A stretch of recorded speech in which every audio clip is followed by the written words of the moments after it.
Assalamualaikum warahmatullahi wabarakatuh. Saudara-saudariku yang dirahmati Allah, Alhamdulillah pada kesempatan kali ini kita dapat mewawancarai Ketua Umum Majelis Ulama Indonesia Kota Batam, Bapak Kiai Haji Lukman Ripai, yang beliau akan memaparkan agenda-agenda dan program kerjanya dari tahun pertama hingga 5 tahun yang akan datang. Mari bersama-sama kita saksikan. Assalamualaikum Pak Kiai. Waalaikumsalam warahmatullahi wabarakatuh. Pak Kiai kan sudah terpilih nih sekarang. Apa program dan rencana kerja yang sudah dirancang untuk 5 tahun ke depan di Kota Batam? Pertama, tentu Majelis Ulama Indonesia Kota Batam berkenaan dengan program kerja semuanya sudah dituangkan di saat musda sebagai program-program kebijakan umum, lalu kemudian kebijakan umum itu lalu kemudian dirinci dalam program teknis pada saat kita rapat kerja daerah. Seperti yang sering kami sampaikan bahwa tupoksi MUI itu terbagi menjadi 3. Ada pertama adalah himayatuddin dalam kerangka menjaga agama, maka ada tanggung jawab mas'uliyah diniyah, tanggung jawab dalam keagamaan, di mana salah satu di antara tupoksi ini ada di Komisi Fatwa, ada di Komisi Dakwah, ada di Komisi Pendidikan Kaderisasi, dan ada di Komisi Penelitian. Nah, yang sedang berjalan hari ini di Komisi Fatwa di antaranya adalah kita sedang menyusun buku tentang pedoman bagi umat Islam terkait dengan ibadah di bulan Ramadan, baik berkenaan dengan puasa ataupun dengan zakat. Dan next berikutnya kita akan menerbitkan buku tentang pedoman pembinaan mu'alaf, karena kita tahu di Batam ini mu'alaf jumlahnya sangat banyak, tapi belum ada silabus yang tetap untuk pembinaan mereka. Maka harapan kita dengan terbitnya buku pembinaan mu'alaf, maka pembinaan mu'alaf akan terencana, terkoordinir dengan baik. Harapan kita seperti itu. Lalu kemudian di Komisi Dakwah dalam waktu dekat, insya Allah di tanggal 24 November kita akan menggelar halaqah dakwah bersama Buya Dr. Rozi Hashim yang akan mengupas tentang Islam wasatiyah dan sanad keilmuan ulama di Nusantara, mana mengedepankan Islam yang wasatiyah, Islam yang moderat, yang tidak liberal tapi juga tidak radikal. Itulah intisari dari Islam wasatiyah. Dan bicara sanad keilmuan ulama Nusantara untuk memastikan bahwa keilmuan yang ada pada saat sekarang ini, amaliyah kita yang ada saat sekarang ini memiliki sanad keilmuan dari pendahulu ulama kita sampai bersambung kepada Rasulullah Muhammad SAW. Jadi inti dari halaqah dakwah itu.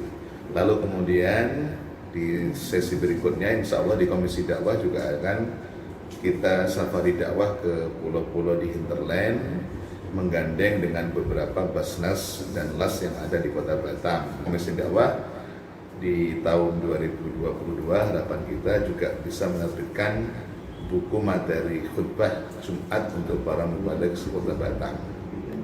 Ya, ini bagian dari menjaga agama ya. Lalu kemudian di Komisi Penelitian itu ada rencana kita untuk membuat draft akademik tentang Batam sebagai destinasi wisata halal, karena kita tahu Batam dicanangkan sebagai daerah wisata. Harapan kita nanti akan ada guidance bagaimana menjadikan wisata itu ada khusus untuk wisata halal ya. Bukan berarti kemudian harus orang Islam yang masuk ke sini, tidak, tapi bagaimana konsumen umat Islam tertangani persoalan wisatanya sesuai dengan ketentuan syariat.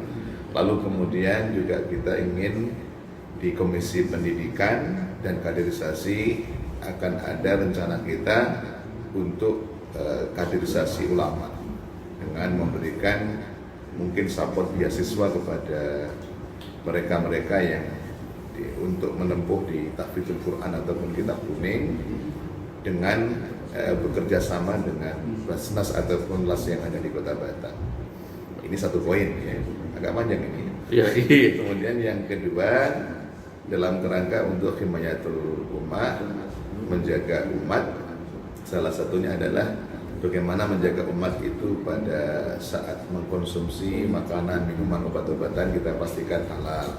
Lalu kemudian dalam menjaga umat juga kita harapkan agar mewaspadai terhadap kelompok-kelompok aliran-aliran yang dianggap menyimpang, itu juga menjadi bagian kita untuk terus melakukan pengawasan dan mengedukasi mereka. Di Batam ada aliran yang menyimpang itu, Pak Kiai? Amatan kita per hari ini mungkin barangkali ada, walaupun jumlahnya tidak terlalu signifikan, tapi terus coba kita update, kita cari informasi dengan melibatkan stakeholder yang ada. Jadi bukan MUI sendiri, tapi mungkin kita berkoordinasi dengan kejaksaan, dengan kepolisian dan lain-lain untuk memastikan bahwa kelompok-kelompok yang menyimpang ini tidak ada di Batam, ya.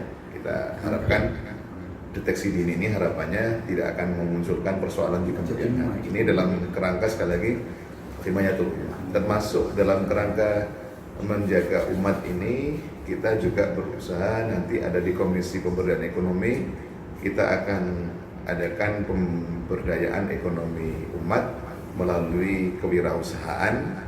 Kita punya cita-cita besar akan ada MUI Entrepreneurship Center, ya, untuk sekolah pendidikan bagi kewirausahaan. Syukur-syukur bisa pendampingan, pemodalan dan lain sebagainya. Ini sudah kita juga putuskan saat rakerda kemarin. Kemudian yang terakhir adalah dalam kerangka himayatul daulah, program-program dalam kerangka menjaga negara ini. Di komisi kita ada komisi ukhuwah Islamiyah, ada komisi hubungan antar umat beragama, ada komisi sosial budaya, ada komisi hubungan luar negeri dan kerjasama antar lembaga.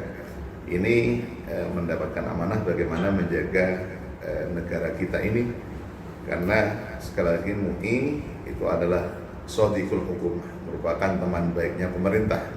Artinya kalau memang pemerintah ini memiliki kebijakan yang baik, yang pro rakyat, yang ada kemaslahatan untuk umat, ya harus kita dukung.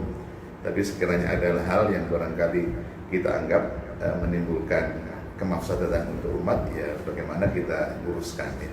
Itu diantara tanggung jawab kita. Semuanya sudah ada program-program yang kita rencanakan.